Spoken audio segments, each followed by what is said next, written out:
बहुत बहुत स्वागत है। एमपी बोर्ड क्लास 11 केमिस्ट्री त्रैमासिक पेपर आपको यहाँ पर दिखा रहे हैं। पेपर इम्पोर्टेंट है, इससे बहुत सारे क्वेश्चन आपके एग्जाम पर आ जाएंगे। ज़्यादा रियल पेपर के चक्कर में मत रहिए, जो इम्पोर्टेंट क्वेश्चन है उनको एक बार स्टडी जरूर करिए। मुझे उम्मीद है कि ये जो क्वेश्चन आपको यहाँ पर बताए जा रहे हैं तो 11वीं वाले बच्चों के लिए बहुत अच्छा साबित होगा, क्योंकि कापियाँ जो हैं आपके स्कूल पर नहीं चेक होंगी, अन्य स्कूलों पर चेक होंगी। तो कोई भी चांस बिल्कुल मिस मत करिए, खूब सारा लिखिएगा और आपका जो है प्लस पॉइंट होना चाहिए। जो एक नंबर वाले, एक नंबर के जितने भी प्रश्न हैं आते हैं पेपर पर, उनको जरूर हल करिएगा। कोशिश ये रहे सही सही करिएगा। तो यहाँ पर देखिए, एक नंबर वाले क्वेश्चन के साथ पूरा पेपर आपको यहाँ पर मिलने वाला है। तो पहला क्वेश्चन यहाँ पर रहता है 70 नंबर का आपका पेपर यहाँ पर रहेगा। सही विकल्प यहाँ पर देखिए, जैसे अधिकतम इलेक्ट्रॉन बंधुता वाला तत्व कौन सा है। इलेक्ट्रॉन बंधुता किसकी ज्यादा होती है, यानी इलेक्ट्रॉनों की पकड़ किसकी ज्यादा होती है। मैग्नीशियम, सल्फर, फास्फोरस, सिलिकॉन, ये देख सकते हैं। ठीक, इसके बाद दूसरा क्वेश्चन यहाँ पर देखिए, प्रथम आयनन विभव के उच्च मान वाला तत्व कौन सा है। बोरान, कार्बन, नाइट्रोजन, ऑक्सीजन, ये चारों ऑप्शन है यहाँ पर देखिए। अगला है कैल्शियम के संयोजकता कोष में इलेक्ट्रॉनों की संख्या कितनी होती है। संयोजकता कोष में निकालने के लिए कैल्शियम है, कैल्शियम का होता है 20 नंबर होता है, और संयोजकता कोष किसी का भी आ जाए इसको आपको डिवाइड करना है। तो 2, 8, 18 ऐसे करके होता है। चूंकि 18 फिट नहीं होगा यहाँ पर, इसलिए यहाँ पर 2, 8, 8 होगा। 8 दूनी 16 और यहाँ पर हो जाएगा 2, 8, 8 है, यानी 8 दूनी 16, 17, 18, यानी 18 के बाद 2 बचता है। तो इसका राइट आंसर 2 हो जाएगा। इस तरह से आप किसी का भी परमाणु नंबर से संयोजकता कोष जो है निकाल सकते हैं। फिर देखिए यहाँ पर कार्बन परमाणु में संयोजी इलेक्ट्रॉन की संख्या कितनी होती है। कार्बन परमाणु में संयोजी इलेक्ट्रॉन की संख्या कितनी होती है। तो कार्बन का जब करेंगे तो कार्बन का नंबर होता है 6। इसका संयोजी इलेक्ट्रॉन जो है यहाँ पर ऐसे पता चलेगा 2 यहाँ पर लिखोगे, फिर 2 के बाद जो है यहाँ पर आपका कितना बचेगा, 4 बचेगा। तो 4 बाहर वाले में रहेगा, तो संयोजी इलेक्ट्रॉन संख्या 4 होती है। ठीक, फिर अगला क्वेश्चन रहेगा यहाँ पर कि निम्न में से कौन सा संक्रामण तत्व है। पारा, लोहा, सोना, प्लैटिनम, यहाँ पर संक्रामण तत्व की बात पूछा गया है। संक्रामण तत्व, ठीक। फिर यहाँ पर देखिए सही जोड़ी यहाँ पर आपको मिलेगा। सही जोड़ी में यहाँ पर जो क्वेश्चन है, प्रदूषण रहित ऊर्जा का स्रोत कौन सा है। तो यहाँ पर देख सकते हैं सूर्य है। फिर कौन से विकिरण हरित गृह प्रभाव है। अवरक्त विकिरण है। फिर पान, PAN, पान, तो स्मॉग के लिए है। अम्लवर्षा के लिए सिंक कौन सा है। तो अम्लवर्षा के लिए सिंक जो है चूने का पत्थर होता है। राइट आंसर ही आपको यहाँ पर प्रोवाइड करा जाए हैं। सबसे खतरनाक क्या है, स्मॉग है। ठीक, ये 5 तो यहाँ पर आपको बताए गए हैं। ठीक, फिर इसके बाद यहाँ पर देखिए अगला जो है, एक वाक्य में यहाँ पर देखिए रहेंगे, एक वाक्य में उत्तर लिखिए। एक वाक्य में उत्तर लिखना है, कौन सी धातु विद्युत अपकरण विधि से प्राप्त की जाती है, इसको कर लीजिएगा। फिर है लेड का महत्वपूर्ण जो है यहाँ पर अयस्क कौन सा है, लेड का।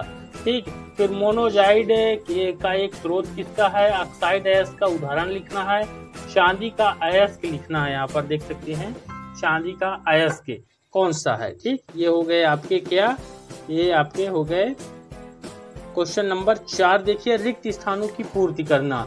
तो रिक्त स्थानों की पूर्ति में यहाँ पर देखिए एल्युमिनियम पर के सांद्र विलयन की क्रिया से H2 मुक्त होता है। एल्युमिनियम पर यानी किसकी क्रिया से हाइड्रोजन मुक्त होता है। फिर है कैल्शियम फास्फाइड पर जल की क्रिया से क्या बनता है। फिर है कैलगन का व्यापारिक नाम क्या है। कैलगन का व्यापारिक नाम बताना है यहाँ पर। फिर है द्रव अमोनिया में सोडियम धातु नीला रंग देता है, ये किसके कारण होता है। ठीक, फिर पोटेशियम 3 ऑक्साइड तथा बनाता है यहाँ पर। तो ये 5 आपके हो गए रिक्त स्थान। इसके बाद जो क्वेश्चन आपको दिखाएंगे, बड़े क्वेश्चन यहाँ पर दिखा देते हैं 2 नंबर वाले। ये क्वेश्चन सभी 2 नंबर में आएंगे। इसमें देखिए पहला क्वेश्चन रहेगा, मूल अनुपाती सूत्र क्या है। इसके अथवा में देखिए गुणित अनुपात का नियम बताया गया है। ठीक, तो 2 में से एक क्वेश्चन अगर आप तैयार करते हैं तो दोनों तैयार कर लीजिए दोस्तों, बहुत अच्छा रहेगा। फिर है परमाणु संख्या की परिभाषा है, इसके अथवा में है डी ब्रोगली का तरंग समीकरण है। फिर है संकरण की परिभाषा लिखने के लिए है, अथवा में है पाई बंद कैसे बनता है। तो पाई बंद कैसे बनता है, तो जब पाई बंद पढ़ ही रहे हो आप तो सिग्मा बंद भी पढ़ लेना। ठीक, इस तरह से क्वेश्चन तैयार किए जाते हैं। फिर है जालक ऊर्जा को परिभाषित करना है। फिर अथवा में इसके यहाँ पर देखिए हीरे में किस प्रकार का संकरण पाया जाता है। फिर 9वां है अनुनाद का एक उदाहरण लिखना है, यहाँ पर देख सकते हैं।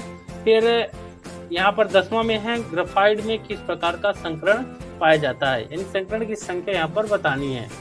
फिर अगला क्वेश्चन 11वां रहेगा रासायनिक साम्य तथा, ये 3 नंबर के क्वेश्चन रहेंगे। तो रासायनिक साम्य तथा साम्य स्थिरांक को समझाना है, ठीक। फिर विद्युत रासायनिक सेलों में किस प्रकार का ऊर्जा परिवर्तन होता है यहाँ पर, ठीक, ये हो गया। इसके बाद अगला क्वेश्चन यहाँ पर रहेगा क्वेश्चन नंबर 12, इलेक्ट्रोड विभव क्या है या सेल विभव से किस प्रकार अलग होता है, इसके बारे में बताना है। फिर इसके अथवा में है ऑक्सीकरण अंक यौगिकों के नामकरण में किस प्रकार उपयोगी होते हैं, यहाँ पर देख सकते हैं, ठीक।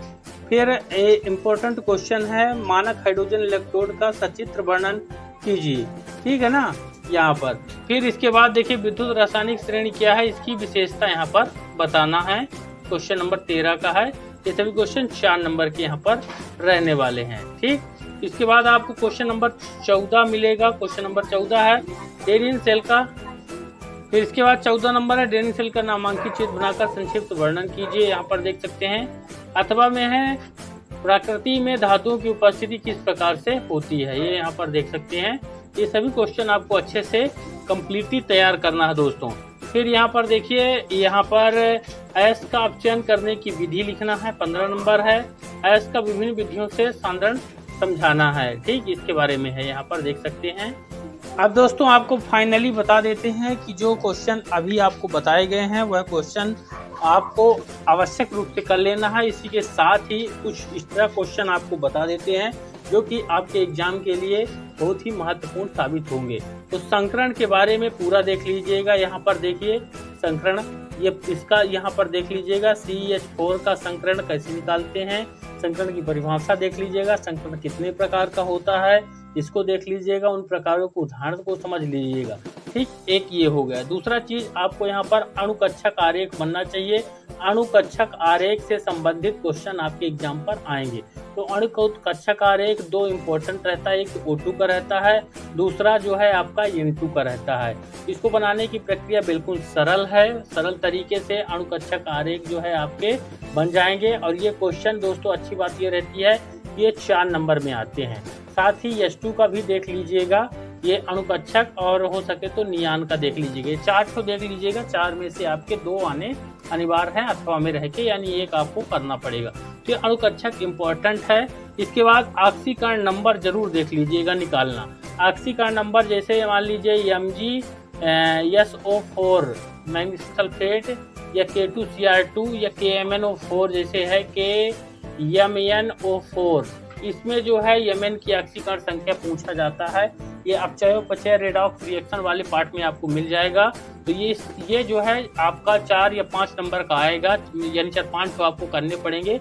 बिल्कुल सरल होता है दोस्तों, इस तरह के क्वेश्चन आसानी से आप कर सकते हैं, कोई रटने की जरूरत नहीं पड़ती है। इस तरह के अगर आपने स्टडी की है तो ये 4-5 तो फिक्स रहेंगे, ये आपके एग्जाम पर आएंगे। मुझे उम्मीद है जैसे मान लीजिए इसका निकालना है, तो जैसे इसका निकालना है तो इसमें K का पता होना चाहिए आपका +1 होता है, ठीक है ना। फिर आप Mn का यहाँ पर x मान लेते हैं प्लस करके, फिर इसका 4 और कोष्टक के अंदर O2 का -2 होता है, ठीक। इस तरह से आप करके फिर फाइनली जो निकलता है वो Mn का ऑक्सीकरण नंबर होता है। सभी का देख लीजिएगा, दिग्दर्शिका में अच्छे तरीके से बताया हुआ है। इसको लाइक भी कर दीजिएगा और साथ ही इसको शेयर कर दीजिएगा। अगर आप चाहते हैं आपको समय समय पर पेपर मिलता रहे, क्वेश्चन मिलते रहे, तो सब्सक्राइब कर लीजिएगा। मिलेंगे अगले वीडियो पर, धन्यवाद।